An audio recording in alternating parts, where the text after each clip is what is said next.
Ikadalawamputatlong kabanata. Tumindig ang buong Sanedrin at dinala si Jesus kay Pilato. Siya ay pinaratangan nila ng ganito. Napatunayan po namin na sinusulsulan ng taong ito ang aming mga kababayan upang makimagsik. Ang mga tao ay pinagbabawalan niya magbayad ng buwis sa emperador. At nagpapanggap pa siyang siya raw ang Mesyas, isang hari. Tinanong siya ni Pilato. Ikaw nga ba ang hari ng mga Hudyo? Kayo na ang nagsasabi. Tugon ni Jesus. Sinabi ni Pilato sa mga punong pari ng mga Hudyo at sa mga tao. Wala akong makitang kasalanan sa taong ito. Ngunit mapilit sila at ang wika. Sa pamamagitan ng kanyang mga turo, ay inuudyo kanyang maghimagsik ang buong taga-Judea. Nagsimula siya sa Galilea at ngayon narito na. Nang marinig ito ni Pilato, itinanong niya kung si Jesus ay taga-Galilea nga. At nang malaman niyang si Jesus ay sakop ni Haring Herodes, ipinadala niya si Jesus kay Herodes, na nagkataon namang nasa Jerusalem ng mga araw na yon. Tuwang-tuwa si Herodes nang makita niya si Jesus. Matagal na niyang ibig makita ito, sapagkat marami na siyang nabalitaan tungkol dito. Umaasa si Herodes na gagawa si Jesus ng ilang himala, at ibig niyang makita yon. Marami siyang itinanong kay Jesus, ngunit hindi ito sumagot kahit kaunti. Samantala, ang mga punong pari naman at ang mga tagapagturo ng kautusan ay nakatayo doon at walang tigil ng kapaparatang kay Jesus. Dahil dito, siya'y hinamak at tinuya ni Herodes at ng mga kawal nito. Siya'y sinuutan nila ng maringal na damit at ipinabalik kay Pilato. At ng araw ding iyon, naging magkaibigan sina Herodes at Pilato na dati magkagalit. Ipinatawag ni Pilato ang mga punong pari, ang mga pinuno ng bayan at ang mga tao. Sinabi niya sa kanila, Isinakdal niyo sa akin ang taong ito sa kasalanang panunulusol sa mga taong bayan na maghimagsik. Siniyasat ko siya sa harap niyo at napatunayan kong walang katotohanan ang mga paratang niyo sa kanya. Gayon din si Herodes.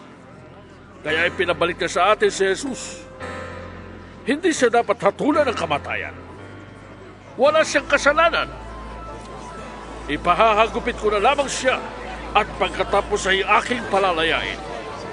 Subalit sabay-sabay na sumigaw ang madla. Patayin ang taong yan! Palayain si Barrabas! Si Barrabas ay nabilanggo dahil sa paghihimagsik na nangyari sa lungsod at dahil din sa salang pagpatay. Sa pagnanais na mapalaya si Jesus, minsan pang nagsalita sa kanila si Pilato. Ngunit sumigaw ang mga tao. Ipako sa krus! Ipako siya sa krus! Ikatlong ulit na sinabi sa kanila ni Pilato. Bakit? Ano ba ang ginawa niyang masama? Wala akong makitang dahilan upang siya'y ipapatay. Ipahahagupit ko na lamang siya at pagkatapos ay palalayain. Ngunit lalo nilang ipinagsigawan na si Jesus ay dapat ipako sa krus. Nanaig ang kanilang sigaw, kaya't ipinasya ni Pilato na pagbigyan ng kanilang kahilingan.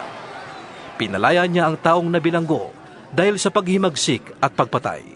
At ibinigay niya si Jesus sa kanila upang gawin ang kanilang kagustuhan. Si Jesus ay dinala ng mga kawal. Nasa lubong nila sa daan si Simon na taga Sirene, na noon ay galing sa bukid.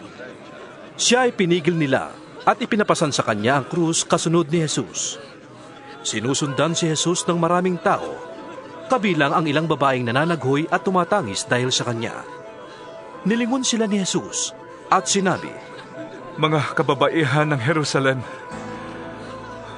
huwag ninyo akong tangisan.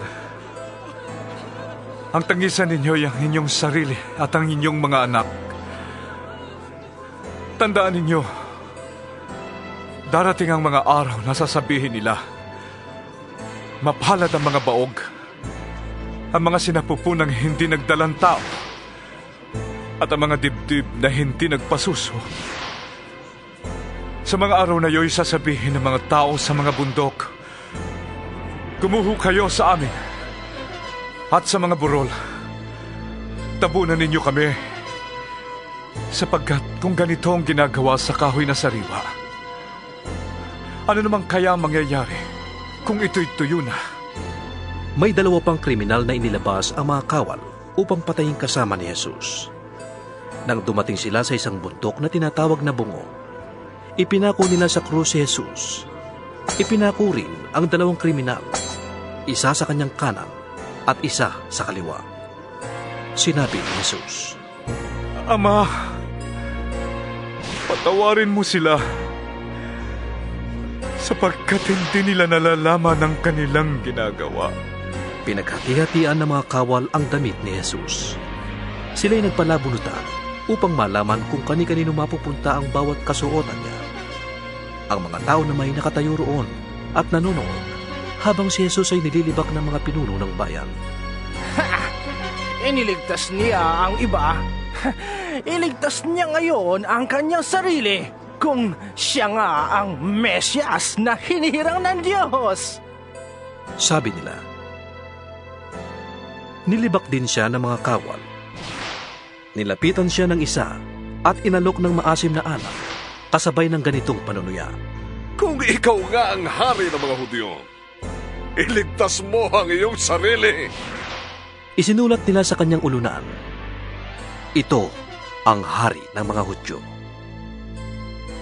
Tinuyari siya ng isa sa mga salaring nakabitin sa tabi niya. Hindi ba ikaw ang Mesyas? Iligtas mo yung sarili at pati na rin kami. Ngunit pinagsabihan siya ng kanyang kasama. Wala ka na bang takot sa Diyos? Ikaw may pinaparusahang katulad niya. Tama lamang na tayo'y parusahan ng ganito. Dahil sa ating mga ginawa. Ngunit ang taong ito'y walang ginawang masama. At sinabi niya, Jesus, alalahanin mo ako kapag naghahari ka na. Sumagot si Jesus. Sinasabi ko sa iyo, ngayon din ay isasama kita sa paraiso. Nang magtatanghaling tapat na, nagdilim sa buong lupain hanggang sa 3 ng hapon. Nawalan ng liwanag ang araw at ang tabing ng templo'y napunit sa gitna. Sumigaw ng malakas si Jesus. Ama!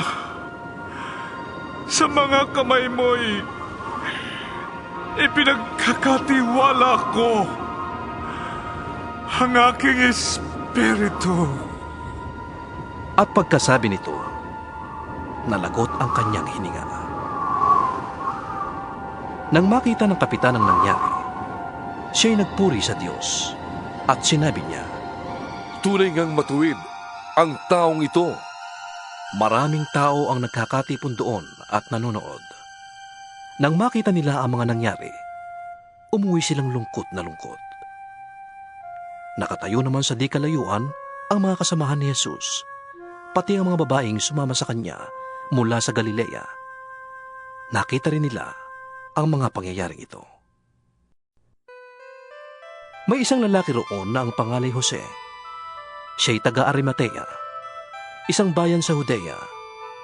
Mabuti at matuwid ang taong ito at isa siya sa mga naghihintay sa paghahari ng Diyos. Kahit na siya'y kagawad ng Sanhedrin, hindi siya sang-ayon sa kanilang ginawa kay Jesus. Nagpunta siya kay Pilato at hiningi ang bangkay ni Jesus. Ibinaba niya ang bangkay, binalot ng telang lino at inilagay sa isang libingang inuka sa bato na hindi pa napapaglibingan. Araw noon ng paghahanda at magsisimula na ang araw ng pamamahinga. Sumama kay Jose ang mga babaeng sumunod kay Jesus mula pa sa Galilea. Nakita nila ang libingan at ang pagkakalagay doon ng bangkay ni Jesus.